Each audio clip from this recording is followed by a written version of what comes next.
శ్రీరామ జయం. ఓం నమ శివాయ. చతుర్దశి తిథికి ఒక ప్రత్యేకత ఉంది. ఈ తిథికి కాలస్వరూపంగా ఉండే యమధర్మరాజు ఆధిపత్యం కలిగి ఉన్నాడు.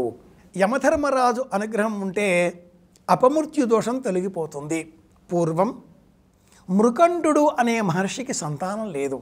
అనేక సంప్రదింపుల అనంతరం ఆ మృకండ మహర్షి పరమేశ్వరునికై తపస్సు చేశాడు. పరమేశ్వరుడు ప్రత్యక్షమై ఆ మృకండుడి భక్తి తీవ్రతకు మెచ్చి, వత్సా ఏం కావాలి అని అడిగాడు.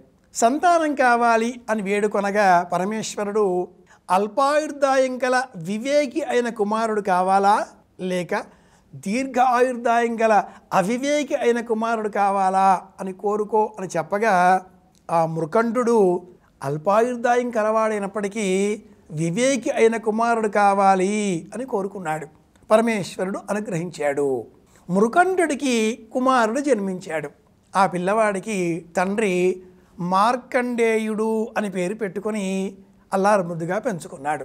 ఆయుర్దాయం తక్కువ, ఎలా ఏమిటి చేయడం అని ఆలోచించిన ఆ మృకండు తన కుమారుడికి పంచాక్షరి మహామంత్రాన్ని ఉపదేశించాడు. మంగళవారం చతుర్దశి తిథి ఇలా వచ్చినట్లయితే కృష్ణాంగారక చతుర్దశి అని పేరు. ఆ చతుర్దశి తిథి కూడా కృష్ణపక్షం అమావాస్యకు ముందుగా వచ్చేది అయితే శివానుగ్రహాన్ని మరింత సులభంగా మనకు అందిస్తుంది. అపమృత్యు దోషం తొలగిస్తుంది. అపమృత్యువు అంటే దీర్ఘకాలికంగా వ్యాధులతో బాధింపబడడం, అంతేకాని అల్పాయుర్దాయం కలిగి ఉండడం కాదు. ఆరోగ్యాన్ని అందించేటటువంటి పరమదైవం యమధర్మరాజు. అలాంటి ఆ యమధర్మరాజు అనుగ్రహం ఉంటే అపమృత్యు దోషం తొలగిపోతుంది. శివానుగ్రహంతో పుట్టిన ఈ మార్కండేయుడు అల్పాయుర్దాయం కలవాడు అవుతాడా? కాడు కదా. మరి మృకండ మహర్షి ఏం చెప్పాడా పిల్లవాడికి అంటే, మట్టితో చేసిన శివలింగానికి రోజు అభిషేకం చేస్తూ ఓం నమ శివాయ అనే జపం చెయ్యి నాయనా అన్నాడు. నిత్యం చేసేటటువంటి ఈ శివ పూజ, మట్టితో చేసినటువంటి ఈ పూజకే పార్థివ శివలింగ పూజ అని పేరు. మార్కండేయుడు అలా పూజ చేస్తున్నాడు. ఆయుర్దాయం తీరింది. యమభటులు వచ్చారు. మార్కండేయుడి ప్రాణాలను తీసుకుని వెళ్ళలేకపోయారు.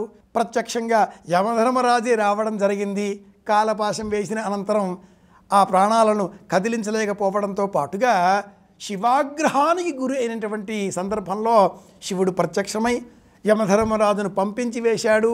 ఆ మార్కండేయునకు దీర్ఘాయురస్తు అని ఆశీర్వచనం ఇచ్చాడు. శివానుగ్రహంతో పుట్టిన పిల్లవాడు అల్పాయుర్దాయం కలవాడు అవుతాడా? మరి ఎందుకు ఈ కథ అంతా కూడా అంటే, మనమందరం కూడా శివుడిని మట్టి లింగ రూపంలో పూజ చేయాలి అని చెప్పడం కోసం. శివుడు బోళాశంకరుడు. అలంకారాలు కోరడు, నైవేద్యాలు కోరడు, ఏ విధమైన ఆభరణాలను వాంఛించడు. కేవలం భక్తితో మన మనస్సుతో చేసేటటువంటి పూజ, కాసింత నీరు సమర్పిస్తే, అంత మారేడు పత్రి సమర్పిస్తే పరమానంద భరితుడవుతాడు అని చెప్పడం కోసం. పరమేశ్వరార్పణంగా కృష్ణపక్షంలో వచ్చిన అత్యంత అరుదైన మంగళవారంతో కూడుకున్న ఈ చతుర్దశి తిథి నాడు శివార్చన చేసినట్లయితే శివ అనుగ్రహంతో ఆ అపమృత్యు దోషం తొలగిపోతుంది. రోగాల బారిన పడిన కారణం చేత వచ్చేటటువంటి బాధల నుంచి ఉపశమనము లభిస్తుంది. అలా తెలుసుకున్నాం కనుక ఆరాధన చేద్దాం. ఎవరినైనా ఆశీర్వదించే సమయంలో ఆరుగురే కలకాలం ఉండేటటువంటి వారు, మృత్యుంజయులు, మృత్యువు లేనటువంటి వారు అని చెప్పేటటువంటి ధర్మశాస్త్రం 7వ రూపంలో మార్కండేయుడిని కూడా స్మరిస్తుంది. మార్కండేయానుగ్రహ ప్రసాదేన దీర్ఘాయురస్తు అని ఎవరినైనా పెద్దలు ఆశీర్వదిస్తూ ఉంటారు.